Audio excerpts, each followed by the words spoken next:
Pagi baik saudara, senang sekali saya Priska Birahi kembali menemani Anda di Berita Ambon. Sejumlah informasi telah dirangkum oleh tim redaksi kami untuk Anda dan berikut berita utamanya.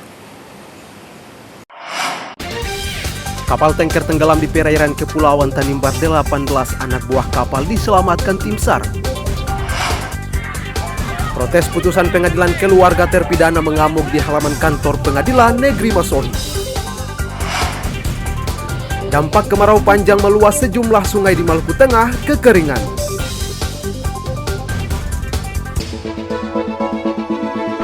Kita ingin kesulitan ini berubah menjadi kemudahan. Saya komit, saya siap melanjutkan semua strategi untuk menjaga demokrasi berjalan dengan baik.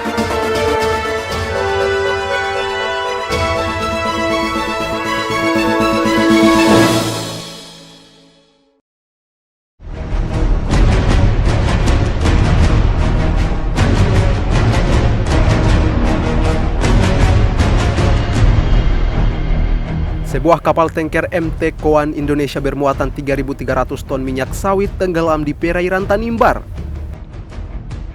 Peristiwa naas ini terjadi sekitar Rabu silam saat kapal dalam perjalanan dari Bontang, Kalimantan Timur menuju Surabaya. Kapal tiba-tiba dihantam gelombang setinggi 5 meter sehingga pecah lambung kapal dan tenggelam.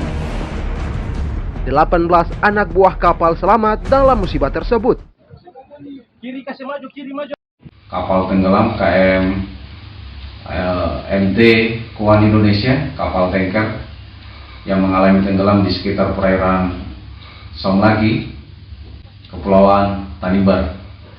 Pada pukul 18.50 local time, tim SAR gabungan berhasil sampai di posisi intercept, di mana pada pukul 19.15 seluruh korban dievakuasi ke kapal speedboat milik Polair Polda Maluku dan langsung dibawa ke pelabuhan Somlaki. Dan pada pukul 22:04 local time, tim SAR gabungan berhasil sampai di dermaga Somlaki dalam keadaan selamat dan membawa 18 korban. Setelah sampai di pelabuhan Somlaki, korban langsung diserahkan ke pihak medis, dalam hal ini RSUD Dr. PP Magreti Somlaki, untuk dilaksanakan penanganan medis lebih lanjut. Mereka dievakuasi kapal tanker bantuan serta tim SAR ke pelabuhan Somlaki, Kabupaten Kepulauan Tanimbar untuk menjalani perawatan. Tim Liputan melaporkan dari Kepulauan Tanimbar.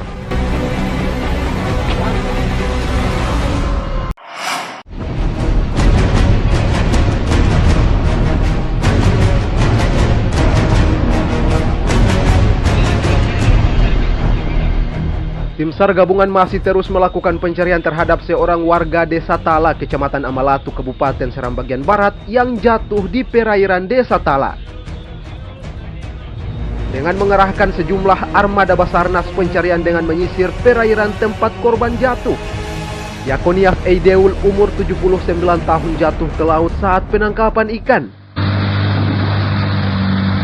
Kecelakaan kapal Man Overboard, satu orang nelayan yang jatuh dari perahu di sekitar perairan Desa Tala, Kabupaten Seram bagian Barat. Korban yang hilang atas nama Yakonius Eiduel, umur 79 tahun, jenis kelamin laki-laki.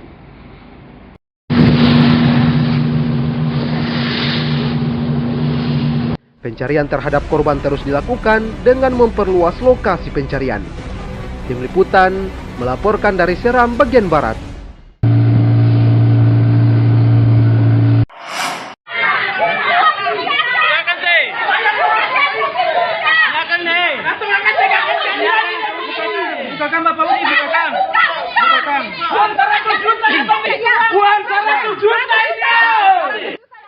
Sejumlah anggota keluarga terpidana mengamuk di halaman kantor pengadilan negeri Masohi, Kabupaten Maluku Tengah.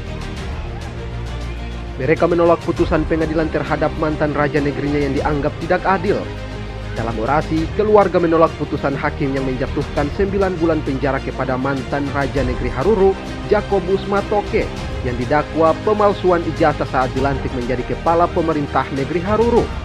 Pasalnya, putusan tersebut dianggap tidak adil karena tidak sesuai fakta. Saat demo, keluarga juga membawa uang ratusan juta rupiah yang sempat diminta Hakim Pengadilan Negeri Masohi untuk membebaskan Matoke, mantan Raja Negeri Haruru. Namun tuduhan permintaan uang ini dibantah Humas Pengadilan. Dong tuntut di sana Bapak masa ijazahnya palsu. Ijazah palsu. Iya. Sementara Bapak pun taman-taman angkat kata saya pakai ijazah. Iya. Surat keterangan palsu kata itu Bapak yang paksa. Bapak paksa bagaimana? Kalau paksa ada bayar. Tadi Bapak dong sempat kasih tunjuk. Juta. Putusannya bebas murni. Siapa minta? Kehakiman tuh Pak. Oh, hakim. Ya, hakim bilang ke Bapak minta. langsung? Hakim minta lewat ketua pengacara. Oh begitu, ya. Katong bilang katong sempung uang kasihan. Katong ini orang susah. Apalagi katong Bapak pun ditahan ini cukup lama. 4 bulan, 5 bulan hampir. Katong lalu ikuti terus. Katong ikut saja. Nah, dia minta uang 200 juta. Beta bilang, katong pun uang sebanyak itu kasihan. Kalau mangkali 10-20 juta. Itu sekedar ucapan terima kasih katong kasih.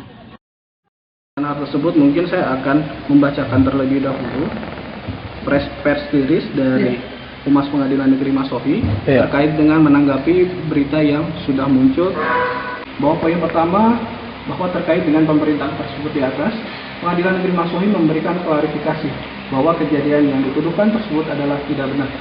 2. Bahwa Pengadilan Negeri Masohi sebagai lembaga peradilan yang berada di bawah Mahkamah Agung bertugas untuk memeriksa, memutus, dan mengadili perkara dengan berpedoman kepada standar operasional prosedur yang berlaku dan peraturan perundang-undangan yang berlaku. 3. Bahwa dalam memutus perkara tersebut, majelis hakim telah mempertimbangkan seluruh alat bukti yang diajukan ke persidangan, sebagaimana yang telah dimuat dalam putusan.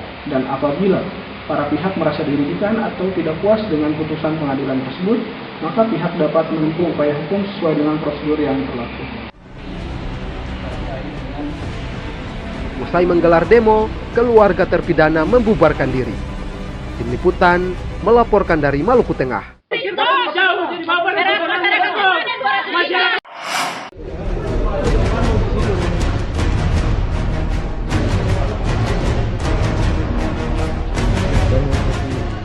Polisi menangkap seorang warga karena mencoblos 30 lembar surat suara di Kecamatan Jailolo Selatan, Kabupaten Halmahera Barat saat pemungutan suara pemilu 2024 14 Februari silam. Warga berinisial FD yang juga saksi salah satu partai pemilu 2024 Kepergok mencoblos 30 surat suara di 2 TPS Desa Akelamo Cinga-Cinga, Kabupaten Halmahera Barat.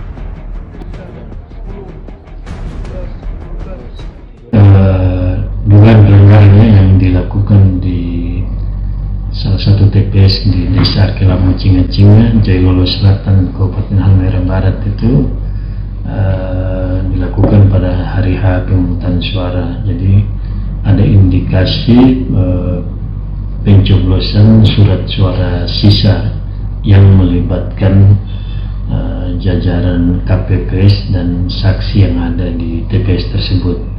Dan sejauh ini telah dilakukan penggalian informasi oleh teman-teman Gakumdu di Kabupaten Halmahera Barat yang kemarin secara langsung telah turun di lokasi.